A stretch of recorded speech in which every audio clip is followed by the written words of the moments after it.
Olá e seja muito bem-vindo à quinta temporada do podcast Alimentação Saudável. O meu nome é Mafalda Rodrigues de Almeida, sou nutricionista, fundadora da Love It e autora de 3 livros de receitas. Por aqui vamos falar sobre todos os temas quentes relacionados com alimentação, saúde e nutrição.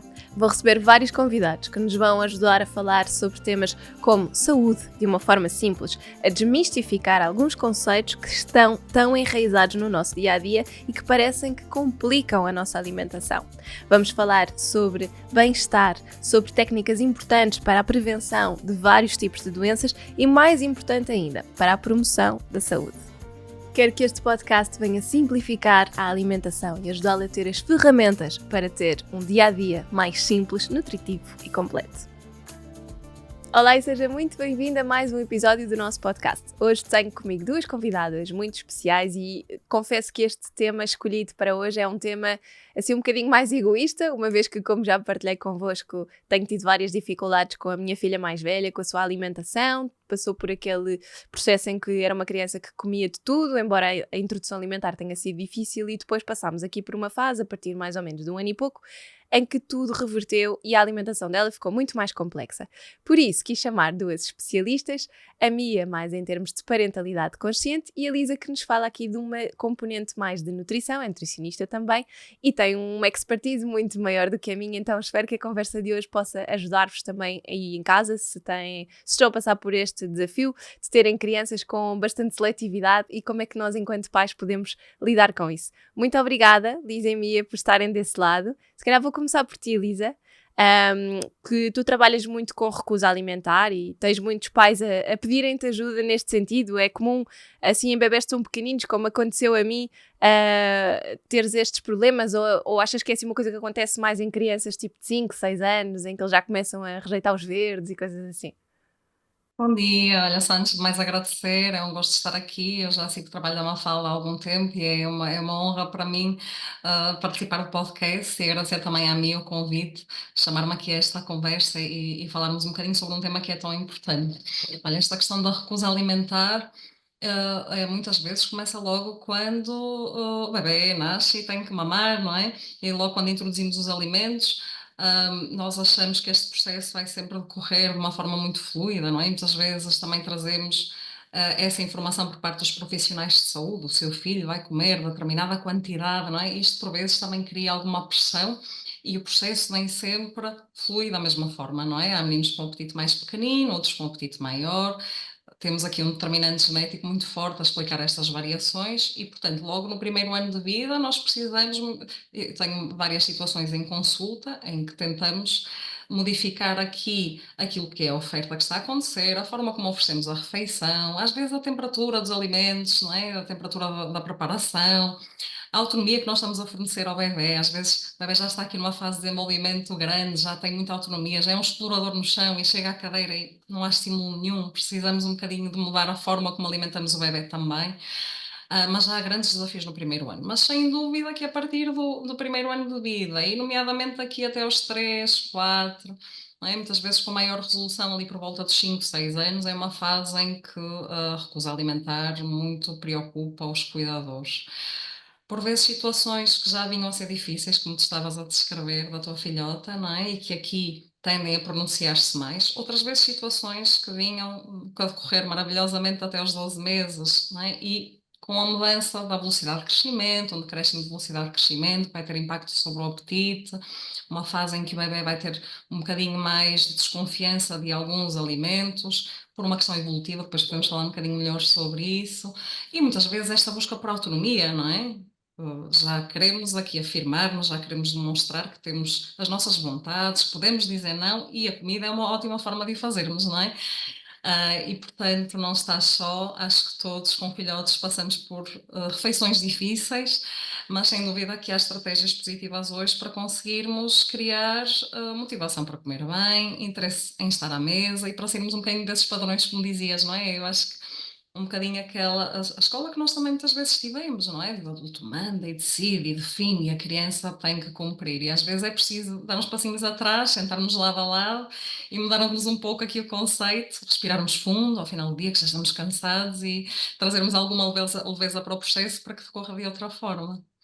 Sim, isso é mesmo um verdadeiro desafio, e agora passando aqui um bocadinho também para a Mia, mas é um verdadeiro desafio porque eu sinto muito isso, às vezes tu já sabes que vai ser um stress, aquele momento, que parece que já vais tensa para o próprio momento da refeição, porque já sabes que vai ser uma guerra, que vai ser complicado, então é difícil de gerir pelo sofrimento, por antecipação da parte do pai, se calhar até mesmo as crianças, que já sabem que vai ser um momento complicado, que não lhes vai apetecer, etc. Portanto, é difícil para toda a gente e, como dizias também, ao fim do dia então, pior se é assim com a introdução alimentar, custa sempre mais à noite. Aqui eu acho que também é um bocadinho esse lado por todos, porque estamos todos mais cansados, mais rabugentos, mais impacientes e sabemos que o problema pode ser um bocadinho maior. Mas Mia, tu, como mãe, como especialista em parentalidade consciente, o que é que tu farias nestes casos? O que é que tu aconselhas? Porque é realmente super desesperante para nós pais, quando eles não comem de todo, e não só por não comerem, mas como também aquela coisa que tu pensas, ok, estive aqui a perder tempo a cozinhar com todo o amor e todo o carinho e dedicação e agora há desperdício alimentar, há desperdício de tempo, há esta guerra, não é? Qual é que seria a abordagem mais sensata nestes casos? Então, a comida tem uma carga muito além da alimentação, não é? Além de nos nutrirmos e alimentarmos, há aqui uma carga emocional muito forte ligada à comida, ao momento de refeição, ao preparar a refeição, e eu noto que muitas mães, acima de tudo, parece que o filho não comer ou não serve um bocadinho de barómetro para se sou boa mãe ou não. Parece que há aqui uma associação, né? Se o meu filho, o meu filho come tão bem, então isso também quer dizer alguma coisa sobre mim. Só que não, não é? Igual que se o meu filho não comer, isso não quer dizer nada sobre a minha qualidade como mãe. Acho que é importante resolvermos isso, essa ligação que acho que é muito inconsciente em muitas mães, não é? Que não quer dizer nada sobre a minha qualidade como mãe, a minha capacidade de ser mãe, as minhas competências como mãe, se o meu filho come ou não. Depois, claro que temos vários níveis de recusa alimentar, mas estamos assim mais a falar daquelas crianças que eu tive duas destas, eu tenho 3 filhos, né? A minha primeira, depois o segundo que comia tudo, era uma maravilha, depois o terceiro, que se tivesse tido o terceiro primeiro, não sei se avançava para mais, não é? Era muito, não queria nada, que era muito sensível a consistências, a papas, esquece, nunca comeu uma papa na vida, tinha que fazer assim saladinhas, foi aí que descobri o Baby Led Weaning, que foi assim uma luz fantástica para isso para o meu filho. Mas o que é que eu acima de tudo aprendi, além de não associar a minha competência e qualidade como mãe à forma como o meu filho se alimenta, também definir boas intenções à mesa. E as minhas intenções não são que o meu filho tem que comer. A minha intenção passou a ser sempre: quero ter um bom momento à mesa. Quero que este momento seja agradável para todos. Isso para tirar esta carga, tanto de mim como para o meu filho. E quando, principalmente com o mais novo, né, que agora tem 13 anos, portanto, isso passa, ok? Eu posso confirmar que passa. Se não pedimos ajuda à Lisa e passa de certeza. Mas o que eu percebi é que se a minha intenção foi quero ter um bom momento com o meu filho, que ela era aqui uma sensação de pertença à mesa, autonomia, cada um é responsável por aquilo que ingere, eu sou responsável por servir comida que eu acho saudável para os meus filhos, eles é que são responsáveis não é? Pelo colocar a comida da boca desde muito cedo. Aliás, quando mamam já assumem essa responsabilidade, não é? Uma criança que amamenta assume total responsabilidade pela alimentação.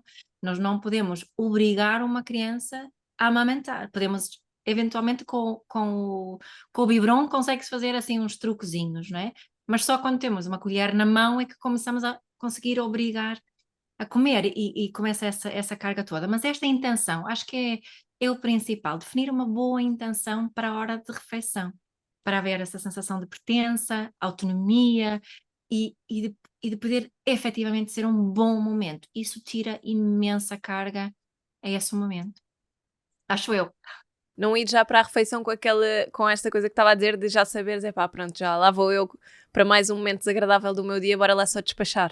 É, Estava a pensar nisso, que estavas a dizer isso, já vens com essa energia, não é? E essa ideia de definirmos uma intenção diferente, no fundo, fazemos um bocadinho um reset. Ok, não é? Teres essa preocupação é natural, porque tu tens necessidade muito grande de contribuir para o bem-estar e a saúde do teu filho, a tua filha, não é? Isso é natural, mas se eu conseguir estacionar estas minhas necessidades um bocadinho para o lado e pensar, mas também temos aqui a necessidade de estarmos bem juntos e focar-me nisso, é muito desbloqueador, na minha experiência. Obrigada. Olha, vou tentar, vou começar a ir para a refeição com aquele pensamento de ok, isto vai correr bem, vai ser tudo fluido, porque há refeições que de facto correm bem, a maior parte não corre bem, mas há algumas que sim, portanto vou tentar ir com mais esperança. Olha, Lisa, e as crianças que tu geralmente acompanhas, elas são tradicionalmente mais seletivas com as cores, por exemplo, aquela questão dos alimentos verdes, ou com as texturas no geral? O que é que tu sentes? Sinto que há aqui fases, portanto, especialmente para uma criança que não fez uma boa progressão em termos de textura desde o momento em que começou a comer, não é? Até aos 12 meses, esta questão da textura pode ser uma questão importante de ser mais trabalhada, não é? Ou seja, não passamos aqui os passos de aceitação da textura e muitas vezes queremos fazer a integração na dieta familiar e percebemos que a criança não está a aceitar o prato, não é? Que há esta recusa e, portanto, especialmente para situações em que esta evolução não se fez bem, podemos ter aqui um desafio maior. Depois há situações também em que temos uma regressão, não é? Portanto, crianças que aceitavam bem determinadas texturas, determinadas cores, aceitavam uma grande variedade de alimentos, e é natural que a partir do ano de vida, porque temos aqui um decréscimo grande da velocidade de crescimento, porque introduzimos outros alimentos na dieta da criança, também fazemos a integração na dieta familiar, muitas vezes acrescentando alimentos com maior densidade calórica, não é? Mas continuamos aqui com a mesma necessidade de aporte. E, portanto, pode não haver tanto interesse, às vezes, para os alimentos das refeições principais, e algumas cores podem ser um bocadinho. Ter a criança apresentar aqui um bocadinho mais de relutância. Pensa-se até que existe aqui uma questão evolutiva a explicar esta relutância a partir dos 12 meses, e, nomeadamente, a partir do momento em que a criança tem mobilidade física, em que consegue caminhar, e pensa-se que seja uma defesa natural, que existia nos momentos em que nós estávamos no meio natural, não é? E então, para que a criança não se intoxicasse, existe uma maior relutância pelos sabores ácidos e amargos, não é? Que habitualmente estavam associados a substâncias tóxicas, e uma preferência maior nesta fase pelos sabores doces. E também os verdes, assim, texturas, portanto, cores um bocadinho diferentes das cores mais habituais, podem de repente começar a apresentar estranheza para a criança. Portanto, é uma vantagem evolutiva que hoje não nos dá muito jeito e que pode trazer aqui maior desafio, sem dúvida. Muito importante nestas situações, exposição, exposição, exposição, exposição. Portanto, expor, deixar que a criança mexa, não é? Mesmo que não coma, convidar a estar connosco na cozinha e a preparar, convidar a ir ao supermercado e escolher sempre que conseguimos, não é?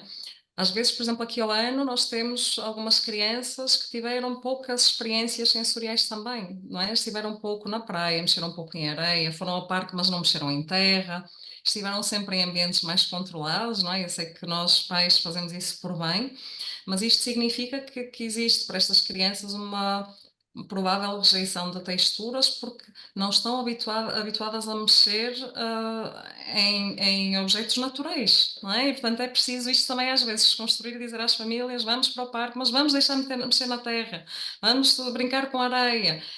E todos estes passos depois serão passos para a aceitação dos alimentos também, não é? Vamos mexer em alimentos, mesmo que o objetivo não seja estar a incentivar a provar.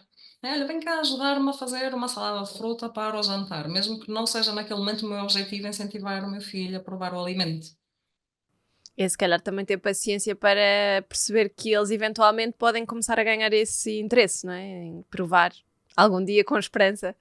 Sim, não desistirmos do alimento, não é? Muito como, ai, meu filho agora já não gosta de ervilhas, portanto, aquilo que eu costumo dizer, eu acho que é importante nós irmos apresentando alimentos que são alimentos familiares, ou seja, que a família também come, porque quando a família come estes alimentos, em primeiro lugar, está a agir como modelo, não é? Nós estamos a dar o melhor, estamos a aplicar aqui a melhor das estratégias, que é, nós não estamos a dizer à criança para comer sopa sem estarmos a comer, não é? Isto depois, a partir do ano, causa alguma incongruência, não é? Para a criança, e portanto queremos esta coerência, ou seja, o facto de haver aqui um modelo a dar o exemplo.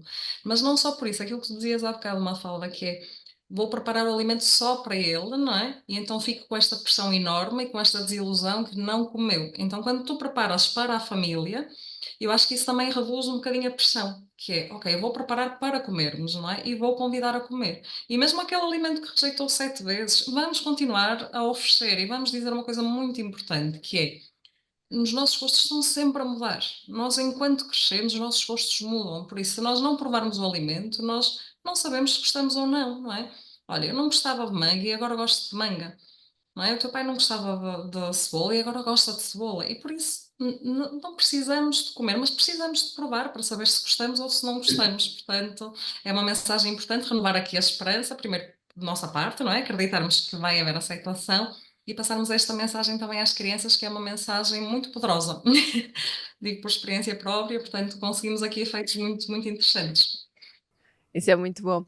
Olha, e há pessoas que defendem duas ideias, e pelo menos eu acho que enquanto mãe, não tanto como nutricionista, mas enquanto mãe ouço muito isto até por membros da família e pessoas que nos são próximas, que é aquela coisa que, primeiro, se não come, deixa passar fome, que eventualmente vai comer, porque nenhuma criança passa fome com comida à frente. E então às vezes há aquela coisa, se não quer comer agora o prato principal, vamos dar depois ao lanche, e depois vamos dar ao jantar outra vez, e se não comer ao jantar, vamos dar de manhã outra vez. Se calhar vou perguntar a opinião das duas, Lisa e Mia. Se calhar, Lisa, começa por ti. Não é nada boa ideia, porque há meninos que conseguem aguentar muitos dias bem dispostos sem comer nada. Aliás, dei uma consulta há pouco tempo e o menino teve este conselho para um profissional de saúde, não é? Olha, mamãe, você decide, não é? Portanto, tem que mostrar ao seu filho que você é que decide. E diz-lhe assim: se tu não comes isto que está aqui, não comes nada. E portanto, este menino passou 6 dias quase sem comer nada e a mamãe relatou esta conversa, relatou esta experiência em consulta a chorar com muita culpa, muita pressão. Portanto, uma mamãe, aqui estamos a falar de uma recusa severa, mas uma mamãe já muito pressionada. E a mãe dizia: eu nem acredito hoje que eu fiz isto ao meu filho, não é? E descrevia esta situação como uma situação traumática. Portanto, esta medida de forças não vai resultar, não funciona bem, não é? Portanto, queremos aqui estratégias positivas que criem, que, como dizia a minha há bocado, reduzam a pressão, não é? E aqui a probabilidade da pressão aumentar e de se criar uma aversão até maior ao momento da refeição é grande. Mia, isto vai completamente contra as coisas que tu defendes, certo? Aqui também há aqui mais uma questão, não é? Eu às vezes não tenho muita fome, às vezes não me apetece almoçar naquela hora, não é?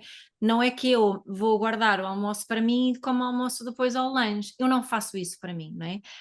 O meu apetite também muda, a quantidade que eu quero comer também muda. Eu sou muito adepta daquilo que ligando ao que eu disse há bocado, a minha responsabilidade é servir a comida, aquilo que eu acredito que ser equilibrado, nutritivo, e reduzir a pressão à volta daquilo, e a responsabilidade do meu filho é comer. Posso incentivar, e como a Lisa disse, incentivar a experimentar, incentivar a comer só um bocadinho, porque se calhar sei que o miúdo vai ter treino depois e certamente vai precisar daquela energia, né? Processo de fazer esses incentivos. Na minha experiência, o obrigar só causa coisas ao médio e longo prazo é apenas negativa, a relação com a comida, mas a relação entre mim e o meu filho,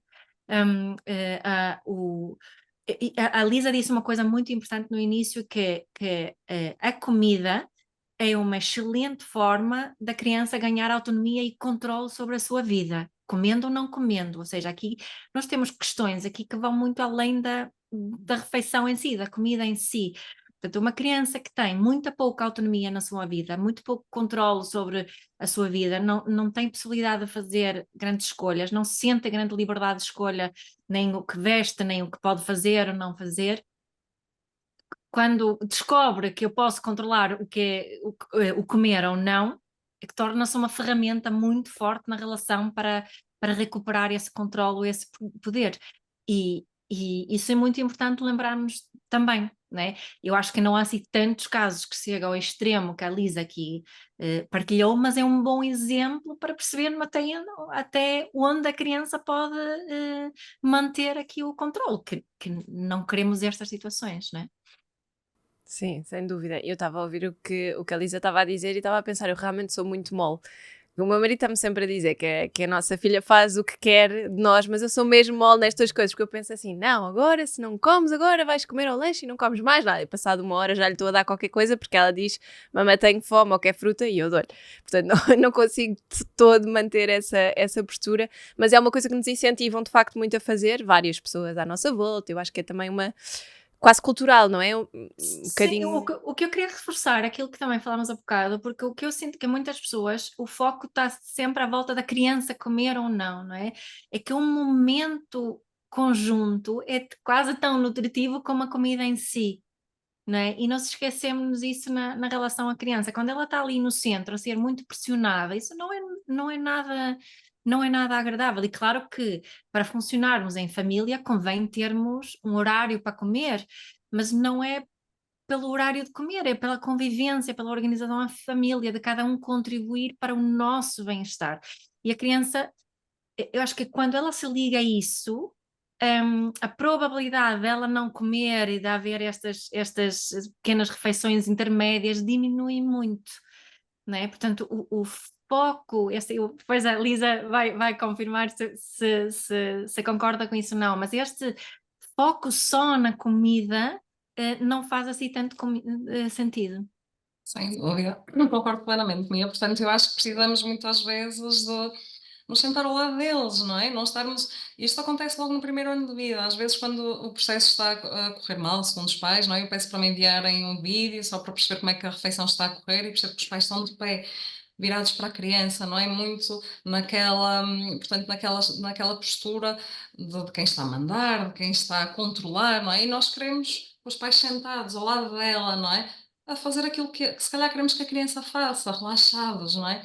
Esta questão da autonomia que a Mia falava, que é tão importante de nós de trabalharmos, e isto não significa só que a criança vai decidir as quantidades, podemos, por exemplo, deixar que se sirva, e isto logo a partir do ano começa a ser super poderoso, não é? E nós, às vezes, os pais questionam, mas ele ainda não vai conseguir decidir exatamente, pegar num recipiente, e olha, mas coloca uma tacinha pequenina e coloque algumas opções em frente e dê esta hipótese, não é? Vá convidando a que tenha esta autonomia, e muitas vezes isto faz com que a criança sinta que faz parte, não é? Isto faz parte daquilo que está a ser a rotina familiar, e está a haver aqui também um respeito pela sua integridade, não é? O igual valor como a Mia muito, que me ensinou e muito defende, não é? Nós estamos a deixar que dentro de algumas hipóteses também ela decida, não é? E isto alimenta um bocadinho esta necessidade de autonomia e traz muitas vezes uma motivação muito maior para estar ali, não é? Porque eu agora no chão já faço imensas coisas, eu quando estou fora daqui da mesa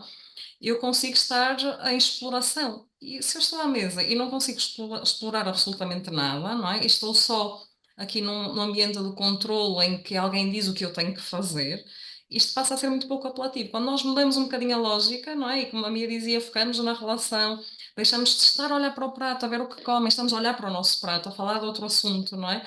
Desligamos um bocadinho deste controlo do que é que está a ser ingerido e o que está a ser escolhido. Às vezes a magia acontece. Ai, nós eles surpreendem-nos muito quando mudamos esta atitude, sem dúvida. Sim, e é uma mudança mesmo de mindset, não é? Porque quando pensamos na forma como servimos as refeições às crianças, pensamos muito em sermos nós a colocar a quantidade, colocar os alimentos, e se calhar isso que dizias de eles poderem servir-se pode ser uma ótima estratégia até para eles também pensarem, ok, vou só pôr uma massinha espiral, mas vou experimentar a textura, vou ver como é que isto corre, só isso já pode ser... E muitas vezes nós explicarmos desde cedo o porquê, a importância de comer determinados alimentos ou comer a determinada hora, como a minha dizia, não é? Ou seja, deixar este respeito para a criança decidir quando come, não é? Nós vamos definir um bocadinho a estrutura em termos de horários e de alimentos que se oferecem, mas depois também nos cabe explicar porque é que naquele horário é importante que tu comas, não é? Olha, porque se calhar daqui a um pouquinho vais treinar e o teu corpo vai precisar de mais nutrientes. Olha, nós gostávamos de ter aqui no prato um elemento mais rico em amido, não é? Claro que não vamos explicar assim em determinadas idades, mas vamos dizer, olha, este alimento vai dar-te força e energia, não é? Tu a seguir vais brincar e vais correr com mais velocidade, vais correr mais rápido, não é? A cenourinha vai fazer bem aos olhos, não é? Portanto, nós, desde muito cedo, logo a partir do ano, começarmos a acrescentar estas explicações que também trazem, a criança percebe que nós estamos a respeitá-la, não é? Nós estamos a explicar o porquê, não estamos só a dizer assim, tens de, não é? Portanto, eu decidi que tu deves colocar um alimento destes no prato. Não, eu explico-te o porquê, porque é que este alimento é importante, não é? E deixa a tua decisão colocar ou não colocar. E muitas vezes, quando nós acrescentamos o porquê, a criança percebe e começa a ter uma motivação diferente para também comer um determinado alimento num horário, para compor o prato de determinada forma também. Isso que a Elisa disse também, o explicar o porquê como realmente um porquê e quase como se fosse uma história que estamos a oferecer à criança e não como um sermão. Sabe, Sim, sim, sim. a cenoura faz muito bem. Então, olha, sabias? A cenoura faz muito bem. Exatamente como a Elisa estava a fazer. Que eu acho que nós às vezes dizemos os porquês, mas é mais em voz de sermão, né? De lição. E Sem isso dúvida. faz uma grande diferença a forma que a Lisa propôs aqui, a forma do dizer-nos. Exato. E isso também entra um bocadinho naquela questão do se te portares bem, podes comer sobremesa no fim, ou podes comer um gelado, não é? E por acaso eu ia-te perguntar, Mia, isso é uma coisa que nós ouvimos constantemente e eu nas consultas normalmente eu não recebo crianças, recebo adultos com distúrbios alimentares ou distúrbios de pensamento associado à alimentação que têm somente a ver com isto, que é, eu percebo que a cultura alimentar em casa tinha muito a ver com o merecimento, e então as pessoas têm um dia mau, vão comer porcarias porque tiveram um dia mau e merecem. Têm um dia bom, vão comer porcarias porque têm um dia bom e querem festejar e merecem. Portanto, isto é completamente distorcido, não é? Sim. Sim. Estavas-me a perguntar a mim, Mafalda, não Sim, percebi. exatamente, Mia, Sim, sim. claro que não faz sentido nenhum, né? Nós vamos eu acho que a Lisa é que tem assim uma teoria à volta disso Sim. de deixar comer, não deixar o doce para o fim, não é? Que não queres partilhar tudo isto, Elisa? Sim, portanto, esta ideia da recompensa, não é? Não. Nós, o que a evidência nos tem vindo a indicar é que ela vai aumentar o interesse pelo alimento que está a ser recompensado. Não é? E contrariamente, falávamos há pouco, a pressão, vamos pressionar a comer um determinado alimento. Por exemplo, pressionamos a comer sopa. Ou vamos imaginar que até fazemos uma troca de sopa com o doce. Dizemos assim, só comes o doce no final da refeição se comeres a sopa. O que é que eu consigo com esta estratégia? A curto prazo, eu posso conseguir realmente que a criança coma a sopa, não é? Mas a médio e longo prazo, aquilo que nós percebemos é que se vai criando uma aversão ao alimento que está a ser pressionada a ingerir. Ou seja, muito provavelmente, quando tivermos aqui uma criança já com autonomia para escolher, a sopa pode cair, e é isso que os estudos longitudinais nos dizem, pode cair das suas opções, não é? Por outro lado, estamos a dar mais reforço ao doce, não é? Que está a ser aqui atribuído como prémio. E, portanto, não queremos isso.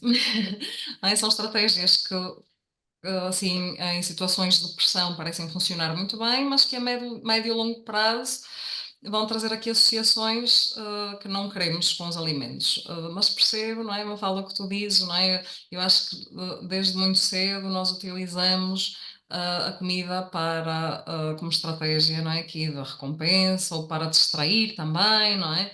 Olha, estamos no trânsito, estamos à espera de uma consulta, está a haver aqui monotonia, vamos dar alimento, não é? E tudo isto depois vai criando associações para a vida, não é? E, portanto, cabe-nos a nós, enquanto pais, por vezes tentarmos aqui estratégias diferentes, caminhos que podem parecer mais difíceis, mas que com as estratégias certas vão ser caminhos muito interessantes para toda a família e que vão trabalhar esta relação a longo prazo, que também tanto nos importa, não é?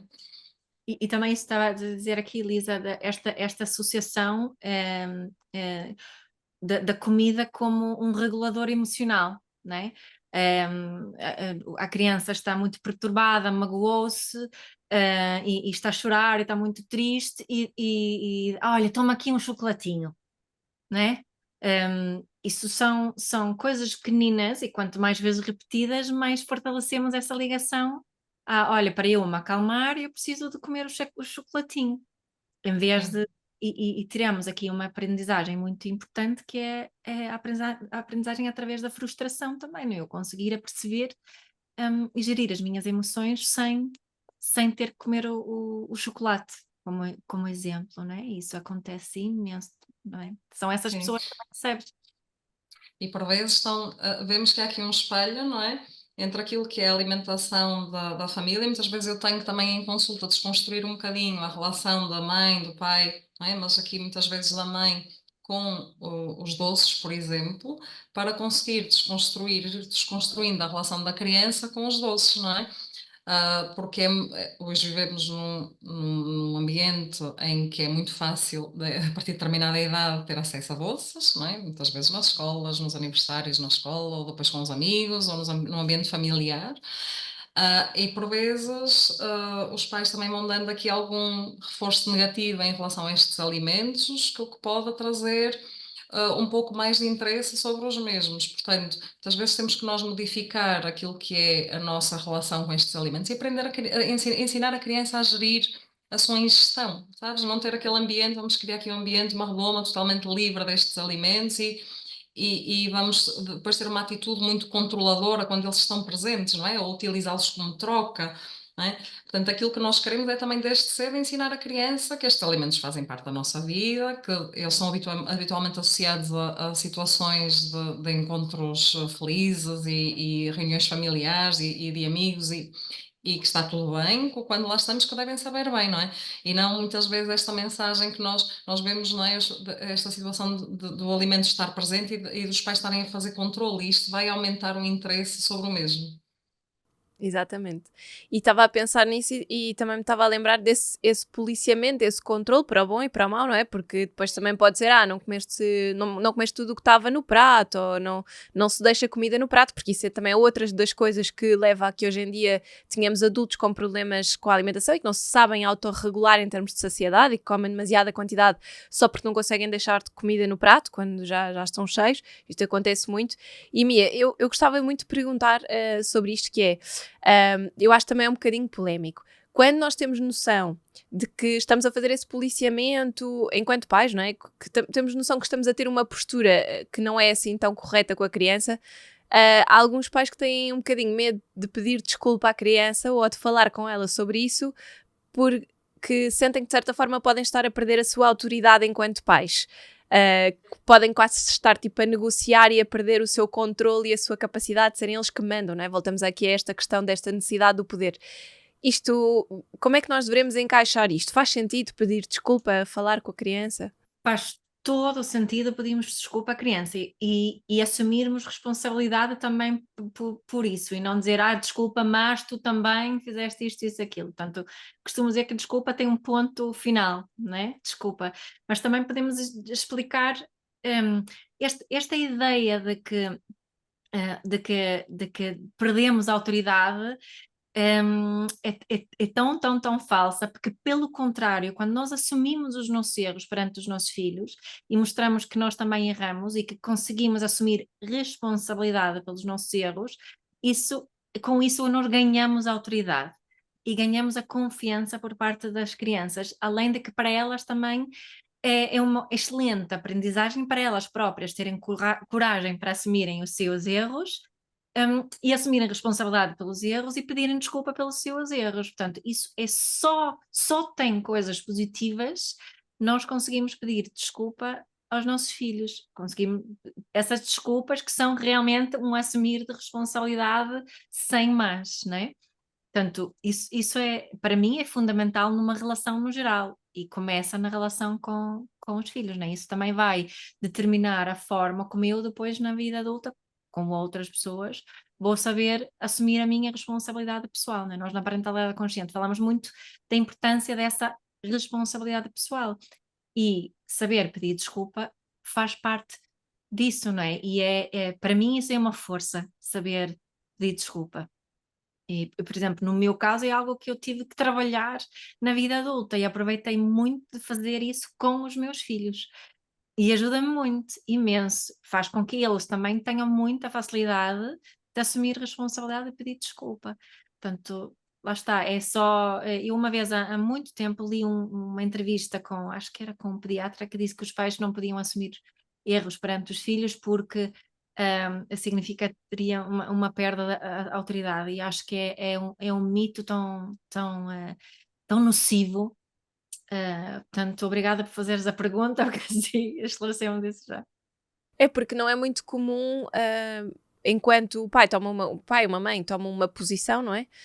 E se de repente se zangarem, se disserem alguma coisa que seja autoritária, ou que se calhar depois até ficam a pensar nisso, Não é muito, eu acho que não é muito comum em todos nós, é como dizias, tu também tiveste de trabalhar e eu às vezes também fico a pensar nisso, também de determinadas coisas que fiz no momento e depois também fico a pensar, ficas a remoer e a pensar, bom, se calhar fui longe demais ou não devia ter dito daquela forma e eu também sentirmos que temos essa liberdade e com os filhos não é diferente, é super importante, não é? É. E volta sempre para a nossa intenção, sabes, Mafalda? Porque se a minha intenção é que os meus filhos saibam assumir responsabilidade, se for uma das minhas intenções, não é? Que saibam assumir responsabilidade pessoal e que saibam não é? Reconectar, que saibam não só pedir desculpa, mas também emendar aquilo que fizeram, fazer o bem depois de ter feito alguma asneira. Então, mais uma vez, eu tenho que mostrar como se faz.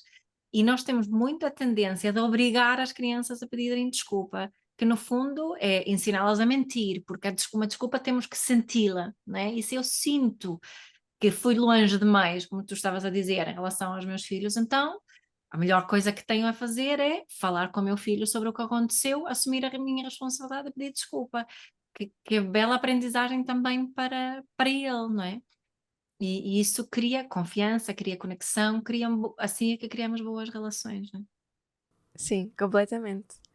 Lisa, e em relação àquelas crianças que se recusam completamente a experimentar os alimentos, não é? Fazendo um bocadinho também aquilo que estavas a dizer, portanto, vais explorando, vais mostrando, vais incluindo mais nas compras, na preparação, etc.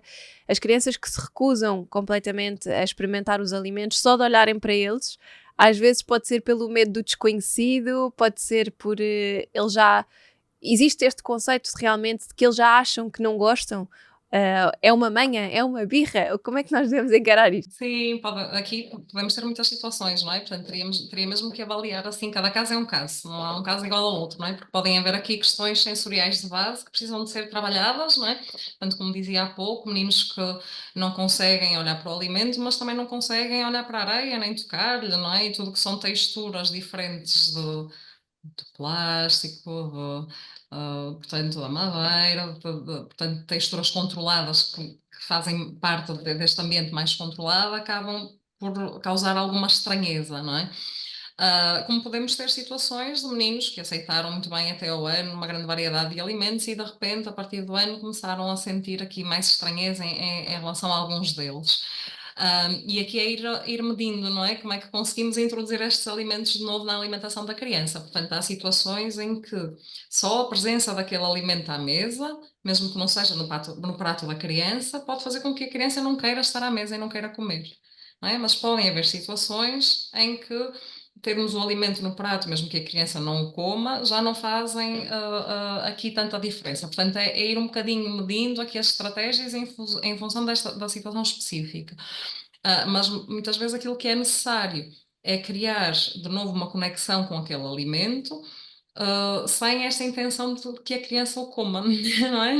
E eu sei que depois isto às vezes é difícil, não é? Porque eu sinto que por vezes as famílias querem muito aquela estratégia que vai logo, não é? De uma semana para a outra vai incentivar a criança a ter aquele alimento no prato com motivação e a querer ingeri-lo.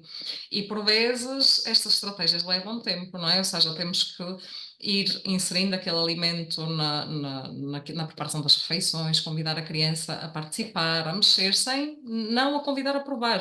E aqui é importante não convidar a provar, não é? Porque estamos ainda a desensibilizar, quase a mostrar-lhe que aquele alimento é seguro.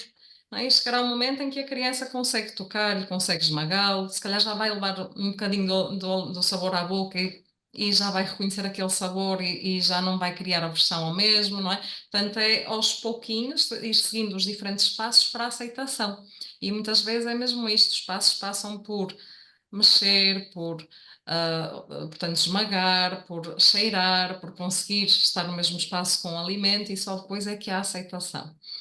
Para isso é importante que a criança esteja ativa e com autonomia na refeição, não é? Portanto, também sentimos por vezes que muitas destas situações, até de recusas assim mais moderadas e severas, portanto, existe aqui muita utilização, por exemplo, do ecrã à mesa. Não é? E são situações difíceis de desconstruir, muitas vezes situações que se criaram já mais lá atrás, não é? Meninos que têm 3, 4, mas que sempre usaram o ecrã à mesa. Não é? E um bocadinho nesta lógica do controle do adulto, eu acho que também existe ainda muito um incentivo por vezes dos profissionais de saúde para isto, não é? O seu filho tem que comer esta quantidade, por exemplo, não é? Isto desliga logo desde cedo, por exemplo, mesmo em relação à introdução alimentar, acho que hoje se inicia porque o seu filho tem esta idade, não se olha aos sinais, não é?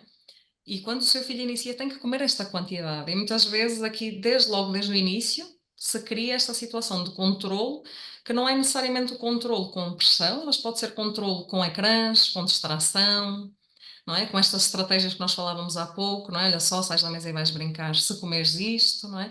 E a relação com a refeição vai-se criando assim e vai evoluindo assim ao longo do tempo, não é?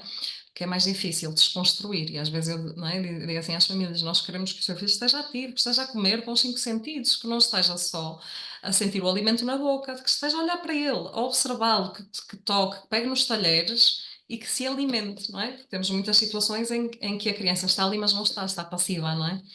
E, portanto, precisamos ter uma criança ativa, exploradora, com os 5 sentidos focados na refeição para que haja de novo aceitação. E aí faria sentido, por exemplo, mudarmos o local onde a criança faz a refeição, pensando que se ela se pode sentir presa ali na cadeira da refeição ou à mesa, não é? E não se sentir tão confortável, para uma criança que seja mais desafiante nesse aspecto, pode fazer sentido ter aquelas torres de aprendizagem, por exemplo, quando estão naquela fase que é uma secretariazinha pequenina e, portanto, eles sentem quase como se estivessem no seu ambiente de brincar e terem os seus brinquedos. Isso pode fazer sentido, ou isso também, de certa forma, tira aquela conotação do momento da refeição e de partilha com todos. Eu acho que pode ser importante mantermos aqui a refeição num local onde a família a faz e como a faz. Ou seja, a torre pode ser super interessante para esta exploração fora da mesa, digamos assim, não é? Mas aqui refere-se a um aspecto que eu acho que considero que é um aspecto muito importante e por vezes nós temos uma mudança completa naquilo que é a posição da criança à refeição, quando despimos um bocadinho o bebê, não é? Quando a retiramos da cadeira da papa, ou seja, tem 1 ano, ainda mantemos a cadeira da papa, a mesma babete, os mesmos talheres, o mesmo prato, e às vezes eu não digo mesmo à família: temos que despir o bebê, temos que vestir a criança. Portanto, temos que pensar em colocar a criança na cadeira, na mesa dos adultos, nem que seja com assento elevatório, por exemplo, aquelas almofadinhas que prendem à cadeira. Mudar o talher, temos um talher que é útil, não é? Que já não é um talher de plástico, não é? É um talher de treino, que tenha, por exemplo, um garfinho com pontas arredondadas, que seja seguro, mas que já seja útil. Mudar o prato, deixarmos de ter aquele prato com divisórios e passarmos a termos uma aproximação dos utensílios aos utensílios do adulto, ou seja, a criança ter esta sensação de comer como os grandes comem, como os irmãos comem, e dizermos-lhe isto, ou seja, e aqui a comunicação é muito importante. Explicarmos que, não é? Como já está grande, vai comer como os grandes e vai comer na mesa como nós, portanto, vamos integrar verdadeiramente naquilo que são as nossas práticas, e este é um aspecto que faz toda a diferença naquilo que é a motivação da criança para estar à mesa. E depois o dar tarefas, não é? Olha, então agora temos aqui estes alimentos que vais servir, olha, aquilo que tu não queres, em vez de tirares ao chão, podes colocar aqui nesta tacinha, não é? Irmos dando autonomia, irmos deixando que seja explorador à mesa, como eu dizia, não é? Porque já temos um explorador no chão. E esta mudança é uma mudança que faz muita diferença, não é? E em relação aqui mesmo assim, em situações em que nós temos uma recusa severa, como há bocado a Mia falava sobre esta redução da tensão no momento da refeição, da pressão, ou seja, às vezes para meninos maiores, porque aqui estamos a falar para meninos entre 1 a 2 anos, não é? Este despir o bebê e passarmos aqui a vestir a criança à mesa, digamos assim, mas para meninos maiores, quando temos situações de recusa já muito prolongadas, famílias que já estão muito pressionadas, às vezes mudar o contexto com a criança, envolver a criança e dizer assim: olha, agora vamos comer, vamos mudar a mesa de sítio, ou vamos todos mudar de lugar na mesa, vamos comprar os individuais diferentes, vamos mudar os pratos, olha, vais-me ajudar, tu ajudas-me a decidir como é que isto vai ficar. Às vezes essa mudança também é importante, ou seja, é a nossa atitude, não é? Mas por vezes também mudar um bocadinho o local físico, porque a criança já vai para ali, já se senta ali e já está a associar a tudo aquilo que aconteceu, então quase começar do zero, não é? E convidar logo desde aí a criança a fazer parte. E isto também pode fazer muita diferença naquilo que é o interesse dela, depois de ir sentar-se naquele lugar junto com a família. Exatamente. Mia, e estas coisas que a Elisa estava a referir e, no fundo, aquilo que vocês têm conversado faz-me refletir muito sobre isto é realmente ter muita consciência sobre os comportamentos, não é? Sobre estar muito presente, ter muita consciência sobre as necessidades dos nossos filhos serem diferentes das nossas, sobre todos nós termos que nos adaptar, porque há muito aquela coisa que diz, não é o bebé que tem que se adaptar, o bebé é que tem que se adaptar às rotinas da família, não é a família que tem que se adaptar ao bebé, e isto é como, hoje em dia, quando falamos de parentalidade consciente, nós percebemos que isto não é nada assim, não é? Nós temos que realmente estar conscientes, estar presentes e mudar a nossa forma de estar.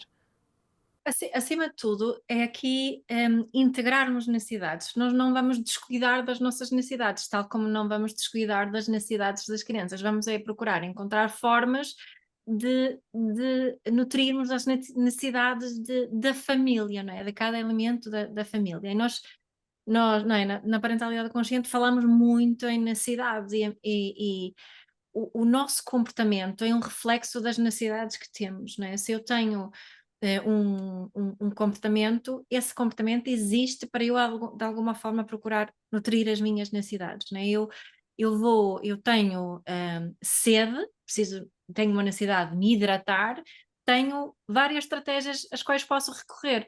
Posso beber chá, posso beber sumo, posso beber água. E, em princípio, é uma estratégia que é mais saudável, que é mais eficaz, que é melhor para nutrir essa necessidade de hidratação. E quando estamos a falar de alimentação, também estamos a falar aqui muito de comportamentos, não é? Temos estado a falar sobre comportamentos alimentares, podemos dizer assim, não é?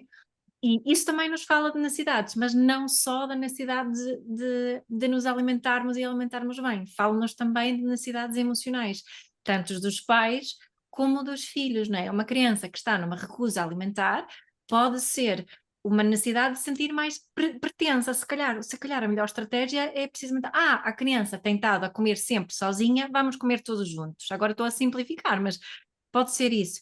Uma criança que tem uma necessidade de mais conhecimento, segurança, controle, se calhar vou envolvê-la mais na preparação da comida, vou explicar melhor, não vou juntar tudo, vou manter as coisas separadas para ela perceber o que está no prato. Se calhar tem uma criança que tem muita necessidade de importância, de reconhecimento, de autonomia, então vou reforçar essa necessidade de autonomia na relação.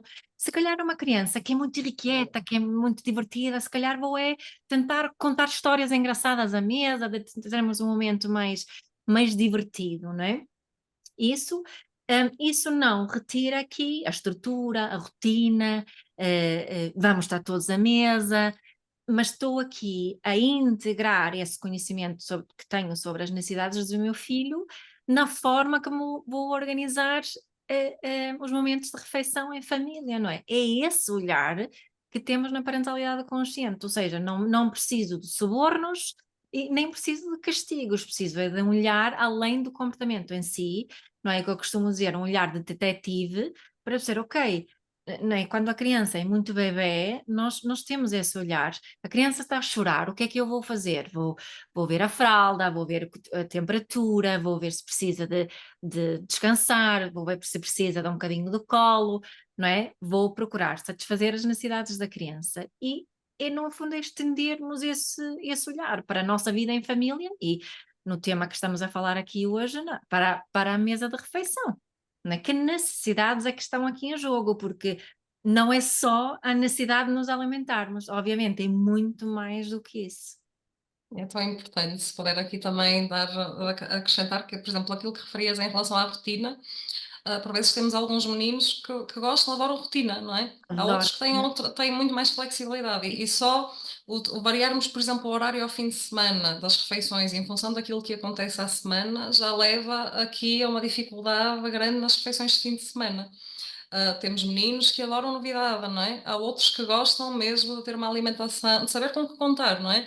E há situações, por exemplo, há uns tempos há uma consulta, uma família que tinha introduzido muita variedade, não é? E, portanto, não estava a ser oferecido com frequência nada de familiar, e era uma criança que precisava disso, não é? Portanto, esta abordagem faz toda a diferença, não é? Outra questão que, por exemplo, muito influencia com dificuldade ao final do dia é o cansaço e a irritação já de final do dia, não é?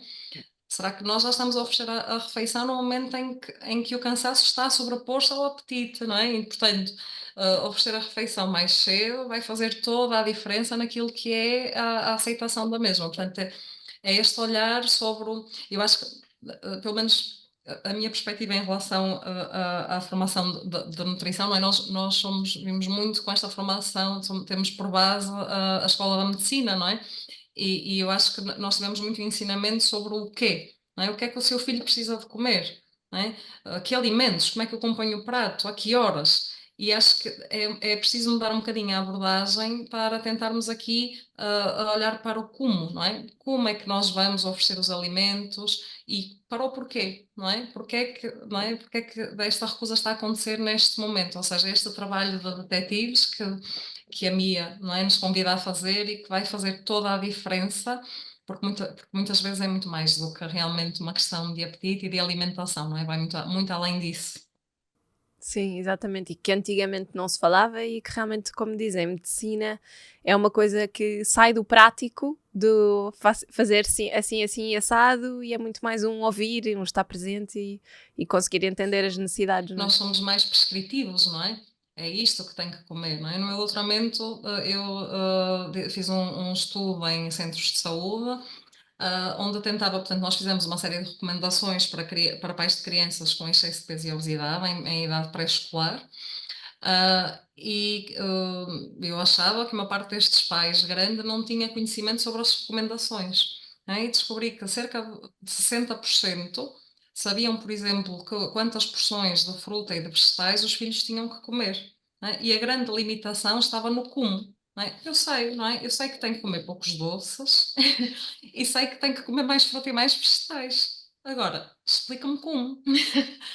Não é? Portanto, esta muitas vezes é a grande dificuldade, e penso que aqui esta é uma área que me fascina, já me fascina há algum tempo, e que eu acho que nós precisamos de ir trabalhando mais para conseguirmos ter crianças interessadas em comer, não é? Não ser só o vais comer porque eu quero e decido, mas ensinarmos aqui o verdadeiro prazer de comer estes alimentos que interessam comer e ensinarmos também a criança a lidar com outros alimentos que queremos que coma com pouca frequência, não é?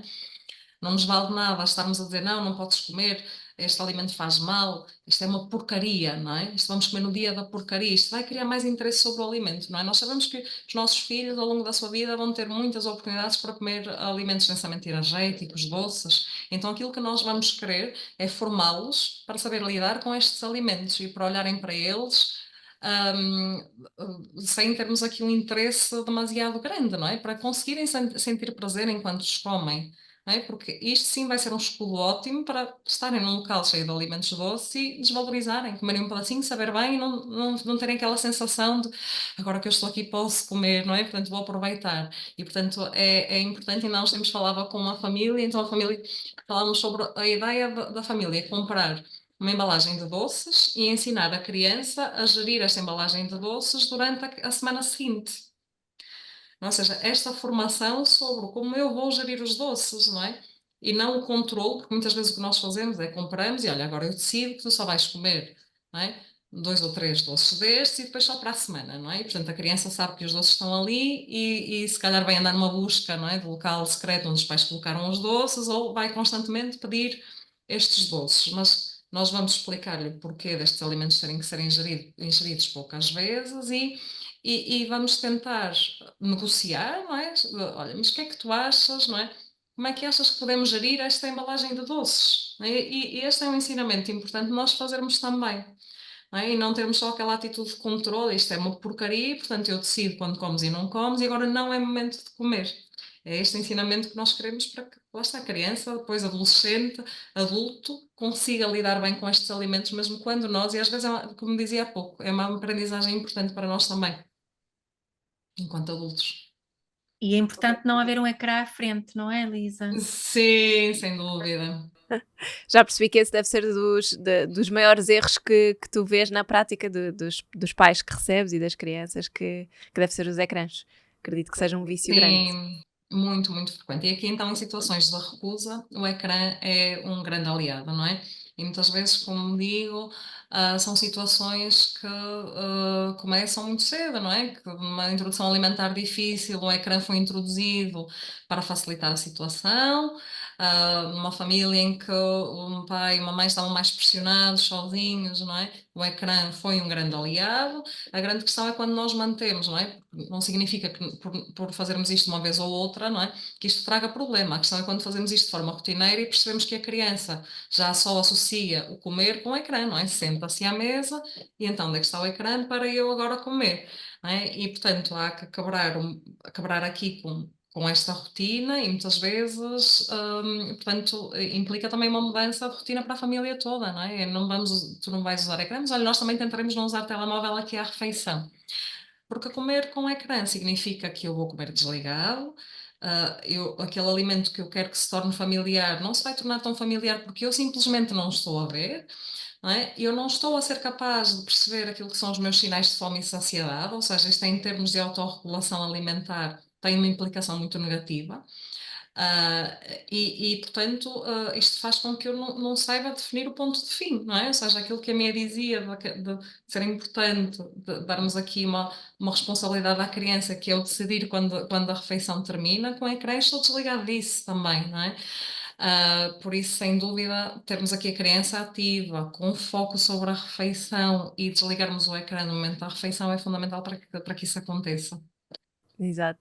Mia, e uma última pergunta. Eu gostava de, já, uma vez que tens 3 filhos e tiveste 3 experiências diferentes com a alimentação também dos teus filhos, que nos falasse um bocadinho sobre esta questão da comparação entre os irmãos, porque eu agora que tenho 2 e uma que para já ainda come um bocadinho melhor do que a mais velha, vejo que é muito fácil fazerem essa comparação, às vezes estarmos à refeição em família e dizerem, olha a mana, já comeu a fruta toda, já comeu o peixe todo, não sei o quê. E é muito fácil isso acontecer e eu às vezes, enquanto mãe, fico a pensar, eu não diria isto, porque se fosse eu no lugar dela, irritar-me-ia estarem-me a comparar com a minha irmã. Mas gostava de saber a tua opinião sobre isso. Eu acho que, primeiro, eu acho que quem faz isso não faz com más intenções, não é? A intenção é, se calhar, de incentivar a criança a comer, porque é bom ela comer e queremos o bem da criança. Do fundo, depois é que tem consequências, como qualquer outro tipo de comparação, que comparamos nesse momento ou comparamos em termos da escola, que um está a estudar mais do que o outro, tem melhores resultados do que o outro. Esta comparação não é nada favorável para a relação entre irmãos, né? Se há muitas pessoas que se queixam das brigas entre os irmãos, então uma das primeiras coisas mesmo a assegurar que não está a acontecer é a comparação, seja em que momento é que for, mas também afeta negativamente a autoestima da criança, não é? Porque ela sente-se julgada, sente que não tem o mesmo valor que a outra criança, e isso é que depois também afeta ali a relação, não é? Portanto, ou seja, as comparações não, embora a intenção possa ser positiva, os efeitos não são positivos, não é? Nem a médio e longo prazo. E eventualmente algumas crianças assim mais competitivas podem entrar nessa, o teu irmão já comeu tudo, então serve como uma espécie de incentivo e conseguimos não é? A criança efetivamente come, mas assim a médio e longo prazo não faz sentido nenhum. E agora, se eu puder acrescentar também que agora lembrei-me que por vezes temos formas de abordar a refeição completamente diferentes, é natural, não é? Os irmãos são diferentes e, portanto, podemos ter aqui uma situação de recusa para um irmão e numa outra situação não acontecer. E também é importante respeitarmos o tempo de cada um. Às vezes percebermos que uma criança vai ficar um bocadinho mais de tempo à mesa e também não queremos em situações de recusa que as refeições se prolonguem demasiado, não é? Portanto, idealmente 20, 30 minutos no limite e não deixarmos ali a criança à mesa 1 hora e permitirmos que exista aqui para uma criança que já comeu e comeu mais rápido uma realidade diferente e que deixa a mesa mais cedo. Isto porque recordei-me agora de uma situação, um caso assim, portanto, havia um menino que recusava comer, demorava muito tempo a fazer a refeição, e depois tínhamos o extremo oposto do outro lado, portanto, tínhamos um menino que gostava muito de comer e repetia o prato, porque não podia sair da mesa até o outro acabar de comer. Portanto, é importante também aqui olhar a individualidade de cada um e ajustar o processo para que não seja aqui mais difícil lidar com estes desafios, não é? Para cada uma das crianças. Sim, é como dizes, cada caso é um caso e é realmente olharmos com mais consciência, com mais presença, para perceber como é que será a melhor abordagem, não é? Isso, e que não é uma questão de Sim. sermos permissivos, acho que isso é importante também reforçar aqui, não é uma questão de permissividade, é uma questão de criarmos aqui, acho eu, aqui no que a Elisa está a partilhar também, uma boa relação com a comida, não é? Uma relação saudável com a comida, mas também boas relações saudáveis na família, neste caso, não é? Que isto é uma construção para um futuro, não é só, não estamos a trabalhar só para agora e este preciso momento, é uma construção daqui para a frente, não é? Sim, desculpa só dizer que apesar de querermos muito trabalhar a autonomia, a capacidade da criança de tomar a decisão, não é? Nós estamos a guiar o processo e nós estamos a ensinar-lhe que, lá está, como eu dizia há pouco, em determinado momento se calhar importa, mesmo não tendo assim tanto apetite, que coma alguma coisa porque vai treinar, não é? Que queremos, não é? Dar reforço a alguns alimentos que sabemos que são mais positivos para a sua saúde e que devem existir em maior quantidade durante o dia alimentar daquela criança, não é? Não estamos desligados, não estamos a não querer saber. Estamos de todo interessados, só não estamos com este foco do controle, não é? Estamos a fazer o policiamento, como dizíamos há pouco, não é? Deixamos de ser o polícia de pé, de dedo apontado, a dizer eu quero, eu decido, é assim, não é? Passamos a estar lado a lado, não é? E isto faz muita diferença na relação com os alimentos futura, na relação com a refeição e no sucesso também da refeição. Portanto, vale a pena experimentar e mudar aqui um bocadinho o paradigma. É exatamente, eu ia mesmo só concluir dizendo que todos estes processos, todas as formas como nós encaramos isto vão de facto contribuir para a autoestima, para o desenvolvimento da autoestima e da capacidade também de tomada de decisões, para a segurança destas crianças, não é? E da forma como eles crescem e depois os adultos em que eles se transformam. Por isso tudo isto temos que ser muito conscientes. Às vezes também digo isso muito com mães que não jantam porque estão a fazer uma dieta ou que só jantam sopa, e às vezes tento-as chamar muito à razão para perceberem que tipo de mensagem é que estão a passar a filhas, eventualmente a pré-adolescentes, adolescentes, e que percebem que se calhar se querem ter aquele tipo de corpo ou se querem perder peso, têm que deixar de comer ou comer só sopa, porque é isso que a mãe faz. E às vezes chamamos muito à razão para isso, e também tudo isto nós temos que ser realmente muito, muito conscientes com este exemplo que damos. Por isso, muito obrigada realmente pelo vosso feedback, pela positividade que imprimem a esta fase desafiante, e por nos fazerem também refletir um bocadinho e percebermos que há formas de dar a volta, que temos que tentar, não desistir e não sentirmos que, como dizias, Lisa, deixamos de querer saber, simplesmente fazemos as coisas de uma forma um bocadinho diferente. Muito obrigada às duas. Obrigada eu pelo convite. Obrigada. E nós vemos no próximo episódio. Obrigada por ter estado desse lado.